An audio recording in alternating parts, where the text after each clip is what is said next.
राधे राधे। मैं हूँ नीलू चौधरी। मेरे चैनल ग्रहों की माया में आपका स्वागत है। 2024 के सबसे बड़े गोचर परिवर्तन के क्रम में आज राहु के नक्षत्र परिवर्तन पर चर्चा करने जा रहे हैं।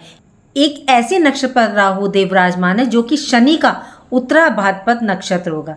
शनिदेव अपने ही लग्नापति और राशि के स्वामी है। 8.5 महीने राहु शनि के नक्षत्र पर ही रहेंगे, अर्थात आपकी अपनी राशि के स्वामी के नक्षत्र पर रहेंगे। ये 16 मार्च 2025 तक रहेंगे। ज्योतिष शास्त्र में शनि और राहु एक जैसे ही परिणाम देते हैं। राहु शनि के जैसा ही कार्य करता है। जब ये शनि के नक्षत्र में गोचर करेंगे तो अधिक बली 10 गुना बलवान होंगे। उत्तरा भाद्रपद नक्षत्र 27 नक्षत्रों में से आकाश मंडल में 26वें नंबर पर आता है। ये अत्यंत शुभ नक्षत्र है, जीवन में कुछ नया करने वाला नक्षत्र है। राहु भी ऐसे ही ग्रह हैं जो कुछ नया करना चाहते हैं, कुछ लीक से हटकर। इसलिए इस नक्षत्र में राहु अपने आप को बड़ा कंफर्टेबल महसूस करते हैं। राहु और शनि दोनों को पाप ग्रह की संज्ञा दी गई है, लेकिन शनि पूर्वा भाद्रपद नक्षत्र में गोचर कर रहे हैं और राहु उत्तरा भाद्रपद नक्षत्र में गोचर कर रहे हैं। दोनों ही अत्यंत शुभ नक्षत्र हैं।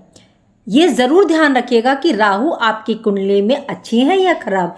यदि आपकी कुंडली में अच्छी हैं तो अचानक से आपको सब कुछ मिलने वाला है, जिसे पाने की इच्छा आप करते हैं। लेकिन अगर खराब है तो राजा से रंग बनाने में भी देर नहीं करते, क्विक डिसीजन लेते हैं ये।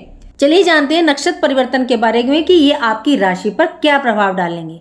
तो देखिए, हमारे जीवन में 60% समस्याओं का कारण राहु होता है और आज के समय में राहु ही हमें वह सब कुछ दे सकता है जो हम पाना चाहते हैं, क्योंकि इन्हें कलयुग का सरताज राजा कहा गया है। राहु एक ऐसा ग्रह है जो अचानक से विपरीत दिशा से एक्टिवेट होकर के कार्य करने लगता है। इसीलिए राहु को मायावी छाया ग्रह कहा गया है। राहु में वह ताकत है क्योंकि इनका दिमाग बहुत चलता है, जो चीजों को अचानक से बदल सकते हैं। अचानक परिवर्तन का सूचक भी राहु देव है। राहु के लिए मतलब कि कोई फाउंडेशन, दीवार, बाउंड्री वॉल कुछ नहीं, ये सीमा लांघ के काम करते हैं। राहु क्रिएशन का, इन्वेंशन का, रहस्य का, ऑनलाइन वर्क, विद्युत, आपका गुस्सा, लड़ाई झगड़ा, इन सब राहु से ही देखा जाता है। वास्तव में इस नक्षत्र परिवर्तन का आपके जीवन पर क्या प्रभाव पड़ेगा? कुंभ राशि के 2nd हाउस द्वितीय भाव पर राहु देव विद्यमान है। अक्टूबर सन 2023 से लेकर के अब तक का समय है और आगे भी ये रहेंगे। मतलब ये नक्षत्र परिवर्तन कर रहे हैं, राशि नहीं, मीन राशि में ही रहेंगे। राहु ने शनि के उत्तरा भाद्रपद नक्षत्र में प्रवेश कर लिया, जिसमें एक योग बनता है 4, 8, 12 का एक ट्रायंगल बनता है। आपको स्क्रीन पर शो होता रहेगा। एक त्रिकोण बनता है जिसका प्रभाव हमें इस समय सबसे ज्यादा देखने को मिलेगा। उस हिसाब से दूसरे भाव में 12 नंबर लिखा है, फिर हमें चाहिए 4th नंबर, फिर चाहिए 8 नंबर। तो ये अर्थ त्रिकोण हो गया। अर्थ त्रिकोण का मतलब अपने आप में एक आर्थिक स्थिति को मजबूत करने का अवसर आपको मिला है। और क्या क्या प्राप्त होगा चलिए जानते हैं। तो देखें, आपके धन भाव 2nd हाउस में राहु है।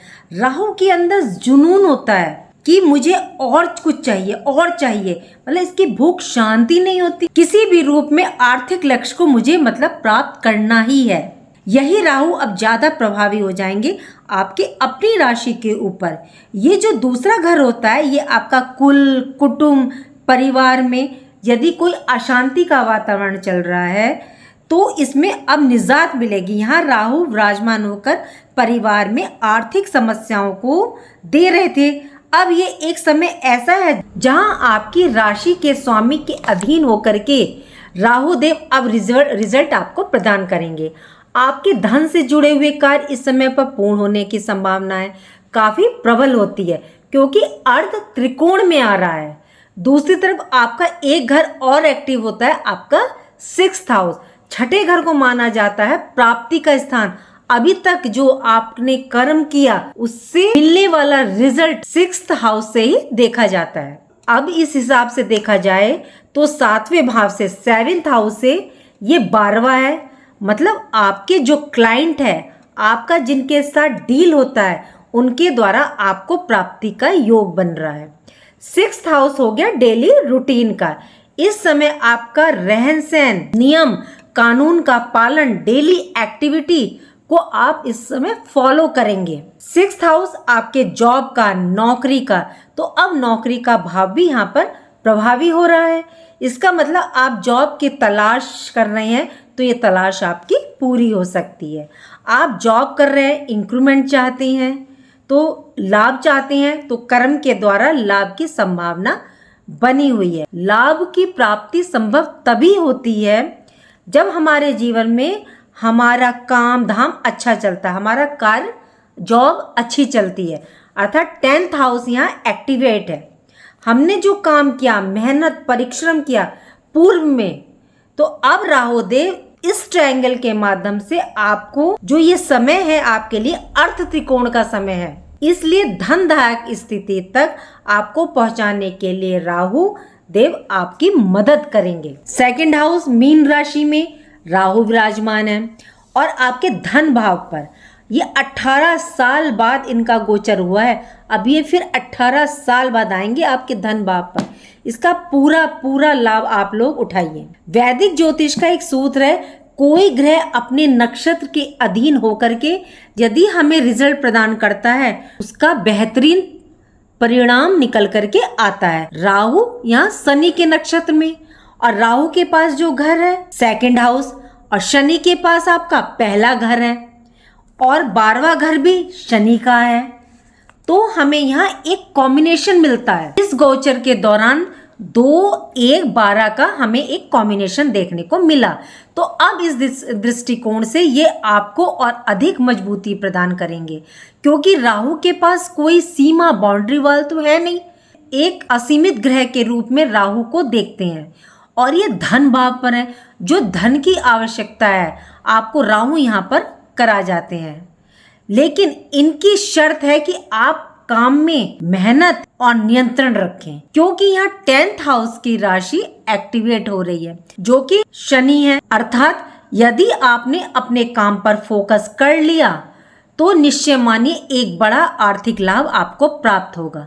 सेकंड हाउस में राहु का होना मतलब आप में एक जुनून का दिखना, ये तो राहु का प्रभाव है।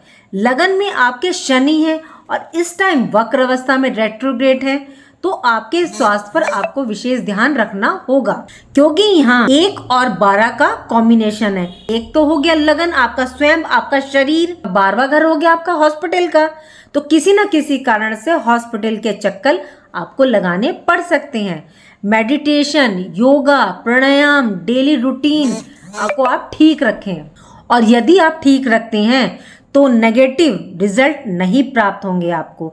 योग मेडिटेशन से शनि मजबूत होता है, जिससे आपका लगन मजबूत रहेगा, क्योंकि शनि ही कर्म है। और आप जब योगासन में, प्राणायाम में मेहनत करेंगे, कर्म करेंगे, तो शनि आपको रिजल्ट देंगे ही देंगे। अब यहाँ 2 और 12 का एक कॉम्बिनेशन बनता है। 2 नंबर आपका धन और 12 नंबर आपका इन्वेस्टमेंट, तो इस कारण से बड़ा इन्वेस्टमेंट करने की आप योजना बना रहे हैं, तो 16 मार्च 2025 तक का टाइम है आपके पास। आप योजना बना करके लाभ प्राप्त कर सकते हैं। 12वां घर विदेश से भी रिलेट करता है, तो सेकंड हाउस धन से आपको विदेश से धन आ सकता है। कैसे? यदि आप विदेश में रहते हैं तो आपकी आमदनी बढ़ सकती, एक्सपोर्ट इंपोर्ट का काम है आपका, तो उसमें आपको धन की प्राप्ति हो सकती, उसमें आपको इस समय लाभ ज्यादा प्राप्त हो सकता है। यदि आप मेडिटेशन, साधना की ओर अक्सर हैं या मनोविज्ञान से जुड़े हुए काम करते हैं, तो उनको यहाँ सफलता देखने को ज्यादा मिलती है। जो हॉस्पिटल में कार्यरत है, उस फील्ड से जुड़े हुए, उनको भी यहाँ आर्थिक दृष्टिकोण से उनकी आर्थिक प्रबलता देखने को मिलेगी। देखा जाए तो शनि हमारा कर्म है और राहु बढ़ोतरी, जुनून, तो कर्म के क्षेत्र में प्रगति के दृष्टिकोण से ये बेस्ट ट्रांजिट है। 16 मार्च 2025 तक, इन 8.5 महीने में आप अपने काम को काफी ऊंचाई तक, लेवल तक लेके जा सकते हैं। लेकिन संसार में बिना शनि और राहु के सपोर्ट से अपने कार्य क्षेत्र को ऊंचाई तक नहीं ले जा सकते, यूं कहे सफलता प्राप्त नहीं कर सकते। इन्हें कलयुग के राजा माना गया है और इनकी कलयुग में बहुत जरूरत है इन ग्रहों की। राहु की 5वीं दृष्टि आपके नौकरी के भाव पर पड़ रही है और जो रोग ऋण कर्ज बने हुए हैं उस पर आपको कोई राहत दिखेगी। जो नया लोन लेना चाहते हैं तो उसके लिए अनुकूल समय है। जॉब की दृष्टि से बेहद ही अनुकूल समय है।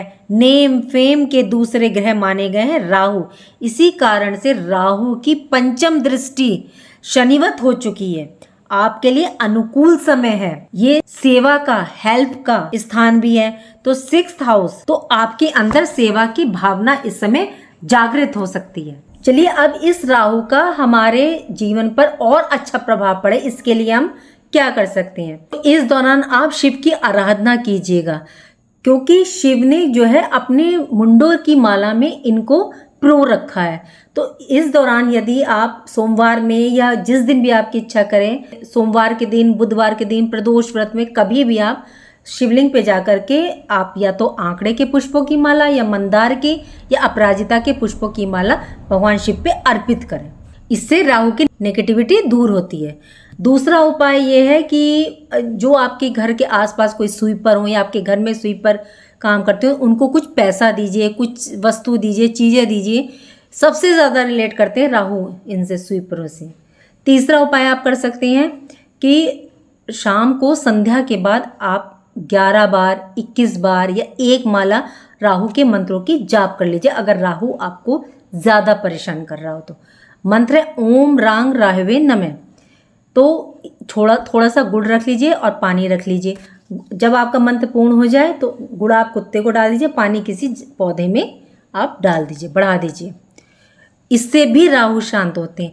और इस टाइम राहु आए हैं बहुत ही शुभ नक्षत्र पर, उत्तरा भाद्रपद नक्षत्र। तो आप एक काम और कर सकते हैं, आपके आसपास के मंदिर में सरस्वती देवी की मूर्ति हो तो उनके आगे जाके नीले पुष्प अर्पित कीजिए। और इस टाइम अपराजिता के फूल नीले रंग के बहुत मिल रहे हैं, इस टाइम आपको आसानी से मिल जाएंगे, क्योंकि राहु नीले रंग को रिप्रेजेंट करता है और इसकी अधिष्ठात्री देवी माता सरस्वती हैं। तो आप जा कर के माता सरस्वती के आगे नीले पुष्पों को रखें, फिर देखिए आपके रिजल्ट कितना बेहतरीन मिलेगा। मैंने जो जानकारी आपको दी उम्मीद करती हूँ कि वो आपको अच्छी लगी होगी, और अच्छी लगी हो तो लाइक कीजिए, कमेंट बॉक्स में हर हर महादेव, राधे राधे लिखिए, और मेरे चैनल ग्रहों की माया को सब्सक्राइब कीजिए। राधे राधे, जय माँ बाबा।